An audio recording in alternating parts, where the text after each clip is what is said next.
सिंधिया के गढ़ में होगी बड़ी बगावत, टिकट कटने से नाराज केपी यादव। सिंधिया को हराने वाले सांसद कांग्रेस में हो सकते हैं शामिल।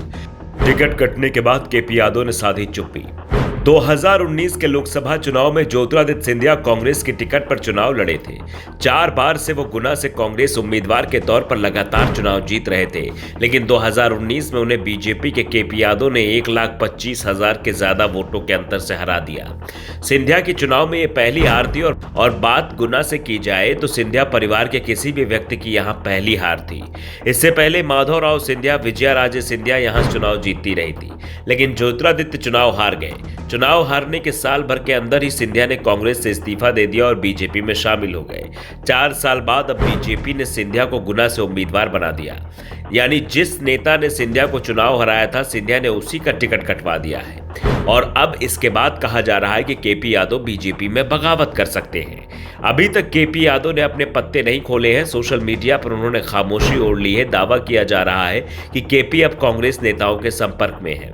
कांग्रेस की भारत जोड़ो यात्रा के बाद केपी कोई बड़ा फैसला कर सकते हैं। दरअसल भारत जोड़ो यात्रा आज गुना से निकली और इस दौरान केपी यादव की कांग्रेस के शीर्ष नेताओं से बातचीत की खबरें हैं। केपी पहले भी कांग्रेस में रह चुके हैं, उनके कांग्रेस नेताओं से काफी अच्छे संबंध भी हैं। केपी यादव के परिवार के सदस्य भी कांग्रेस में हैं। ऐसे में केपी अगर पलटी मारते हैं तो कांग्रेस उन्हें गुना से उम्मीदवार बना सकती है। दरअसल बीजेपी ने गुना सीट को लेकर जो सर्वे किया था, उसमें सिंधिया के बाद लोगों की पहली पसंद केपी यादव ही थे। और दावा तो यहां तक किया जा रहा है कि अगर 2019 की तरह केपी यादव बीजेपी से और सिंधिया कांग्रेस से उम्मीदवार होते तो चुनाव परिणाम 2019 वाला ही आता है। लेकिन सिंधिया इस बार कांग्रेस नहीं, बीजेपी की टिकट पर चुनाव लड़ रहे हैं और बीजेपी के लिए इस बार अयोध्या का मुद्दा सबसे ज्यादा मदद करता दिखाई दे रहा है। लेकिन केपी यादव अगर कांग्रेस की टिकट पर चुनाव लड़ते हैं तो गुना सीट पर एक बार फिर कांटे की टक्कर हो सकती है। वैसे दावा किया जा रहा है कि केपी यादव का टिकट काटे जाने से पहले ही बीजेपी हाईकमान की तरफ से उन्हें सूचना दे दी गई थी, इसलिए सुबह से ही उन्होंने गुना की जनता का आभार जताते हुए ट्वीट कर दिया है। इसके बाद से ही चर्चाएं शुरू हो गई थी कि क्या बीजेपी ने केपी यादव का टिकट काट दिया है। शनिवार को दिन भर इस बात की चर्चा चलती रही और शाम को बीजेपी की जब लिस्ट सामने आई तो केपी यादव का टिकट काटकर ज्योतिरादित्य सिंधिया को दे दिया गया था। फिलहाल कहा जा रहा है कि सिंधिया की तरफ से केपी यादव को मनाने की कोशिश हो रही है।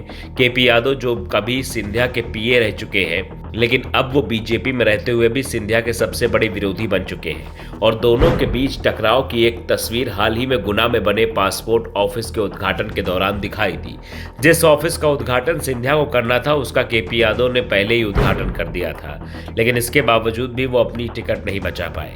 फिलहाल बीजेपी लोकसभा की 195 सीटों पर अपने उम्मीदवारों के नामों का ऐलान कर चुकी है, जिसमें मध्य प्रदेश की 29 में से 24 सीटें शामिल है और ये तय हो गया है कि केपी यादव को अगर चुनाव लड़ना है तो उन्हें दल बदलना पड़ेगा और इस बात का ऐलान केपी यादव जल्द ही कर सकते हैं। वैसे केपी यादव को कांग्रेस नेता कमलनाथ का करीबी भी माना जाता है, लेकिन इस समय कमलनाथ खुद ही कांग्रेस में किनारे कर दिए गए हैं।